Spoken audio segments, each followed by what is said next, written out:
Hi. കുടിൽ കെട്ടി തണലേകാൻ ഇതാ ഇവിടെ പന്തലൊരുക്കിയിരിക്കുന്നു. മനോഹരമായിട്ടുണ്ട്. പ്രകൃതിയുടെ ഓരോ വികൃതി പറയാതിരിക്കാൻ വയ്യ. അയ്യോ, പാമ്പ് പാമ്പ് പാമ്പ്! വളഞ്ഞ് പുളഞ്ഞ് മുന്നോട്ട് പോകുന്നു. നോക്കിയേ, എന്ത് ഭംഗിയാണ്! ഓളങ്ങളാൽ നിഴലുകൾക്ക് ജീവൻ വെച്ച പോലെ ഒരു കമുങ്ങിൻ്റെ പ്രതിബിംബമാണ് പാമ്പായി മാറിയിരിക്കുന്നത്. പേടിക്കണ്ടട്ടോ. നോക്കൂ, വെള്ളാരം കല്ലുകൾ പാകിയ വിരിച്ചിട്ട പാതയോരം, പളുങ്കുമണികൾ, എന്താണ് ഭംഗി! ഇവിടെ വൃക്ഷ ശിഖരങ്ങൾ, അതും ഒരു കാഴ്ച തന്നെയാണ്. ഈ ചെടിക്ക് മഞ്ഞൾ എന്നാ പറയുക കേട്ടോ. ഞങ്ങളൊക്കെ പണ്ട് പുഴയിൽ, ചാലിയാർ പുഴയിൽ മീൻ പിടിക്കാൻ പോകുമ്പോൾ ഈ മഞ്ഞൾ ചെടിയിലൊക്കെ കെട്ടുകയർ കെട്ടി മീൻ പിടിക്കുമായിരുന്നു. അതുപോലെ ഈ കൊമ്പെടുത്തിട്ടാണ് മീൻ കിട്ടിയാൽ കോർത്ത് വീട്ടിലേക്ക് കൊണ്ടുപോവുക. നോക്കൂ, ഒരു കൊച്ചരുവി കളകളാരവം ഒഴുക്കിക്കൊണ്ട് ഒഴുകുകയാണ്. മേലെ നിന്നും താഴോട്ട് ഒഴുകുക. നമ്മൾ പഠിച്ചിട്ടില്ലേ സയൻസ്? മുകളിൽ നിന്നും താഴോട്ട് ദ്രാവകങ്ങൾ ഒഴുകും.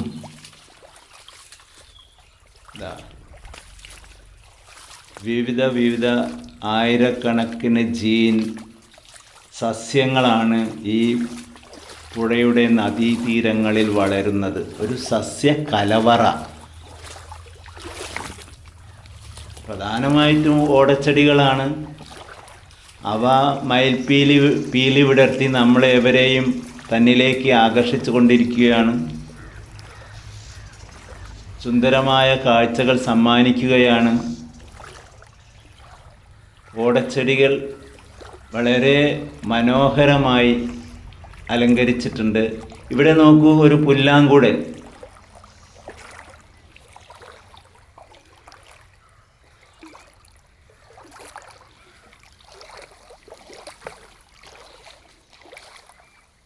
പക്ഷിനാദം മുഴങ്ങുന്നുണ്ട്.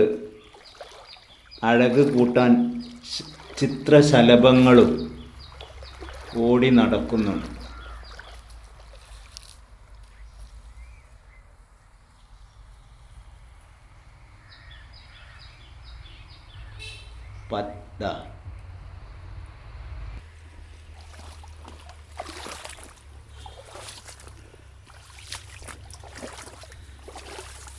പച്ചയും മഞ്ഞയും ചുവപ്പും ഇടകലർന്ന ചാരുത നിറഞ്ഞ വഴിയോരങ്ങൾ.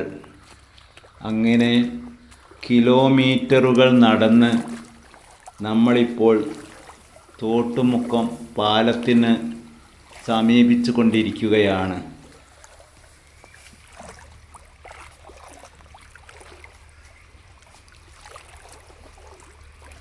വീട്ടിൽ നിന്നും ഇറങ്ങുമ്പോൾ സഹധർമ്മിണി പറഞ്ഞിട്ടുള്ളത്, തോട്ടുമുക്കം ഭാഗത്തെല്ലാം കഴിഞ്ഞ വർഷം ആനകൾ ഇറങ്ങിയിരുന്നു.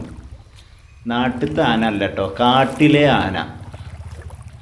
അങ്ങനെ ഭീതി നിലനിർത്തിയിരുന്ന ഒരു ഏരിയയിൽ കൂടിയാണ് നമ്മൾ പോകുന്നത്. കുറേശ്ശെ പേടി എനിക്കും ഉണ്ട് കേട്ടോ. കാരണം ആനയ്ക്ക് വളരാൻ പറ്റിയ സ്ഥലം, ധാരാളം വെള്ളമുണ്ട്. അതുപോലെ ഭക്ഷണമായിട്ട് ഓലക്കാടുകൾ തന്നെ ഇവിടെ നിലനിൽക്കുന്നുണ്ട്. ആരും ശല്യം ചെയ്യാൻ വരില്ല. മനോഹരമായ കാഴ്ചകൾ ആനയ്ക്കും ആസ്വദിക്കാം.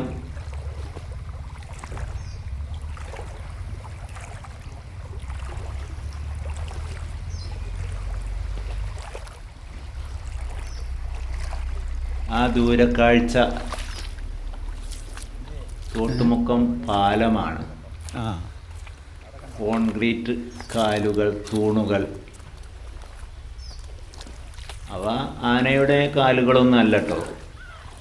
നീ പറഞ്ഞത് കൊണ്ട് ഇനിയിപ്പോൾ ആന ആന ആന ആന എന്ന് പറഞ്ഞ് വിചാരിച്ച് പേടിച്ചിരിക്കണ്ട.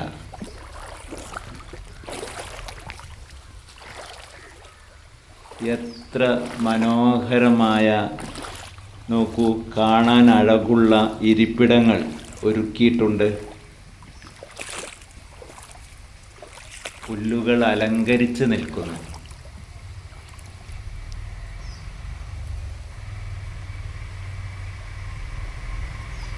ഇവിടെ ഇരിപ്പിടങ്ങൾക്കരികെ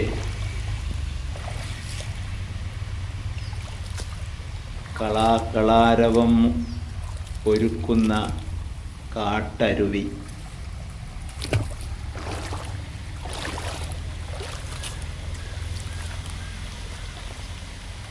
രാവിലെയും ഉച്ചയ്ക്കും വൈകുന്നേരവും ഒക്കെ സൊറ പറഞ്ഞിരിക്കാൻ പ്രകൃതി ഒരുക്കിയ ഇരിപ്പിടങ്ങൾ.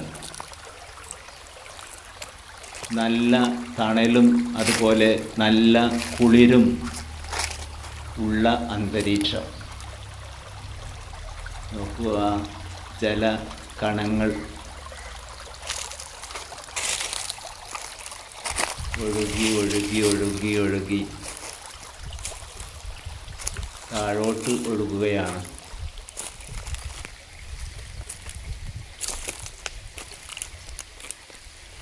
ഇതാ മറ്റൊരു കാഴ്ച. മരക്കൊമ്പുകൾക്കിടയിൽ അടിഞ്ഞുകൂടിക്കിടക്കുന്ന, വെള്ളപ്പൊക്കം സമ്മാനിച്ച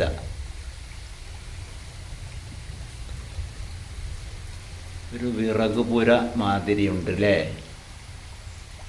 അത്യാവശ്യം ഗ്യാസിനൊക്കെ വില കൂടുമ്പോൾ ഇവയിൽ നിന്നും ശേഖരിച്ച് വീട്ടിൽ കൊണ്ടുപോയി ആഹാരം പാകം ചെയ്യാം. നോക്കൂ, എന്ത് ഭംഗിയാണ് ഈ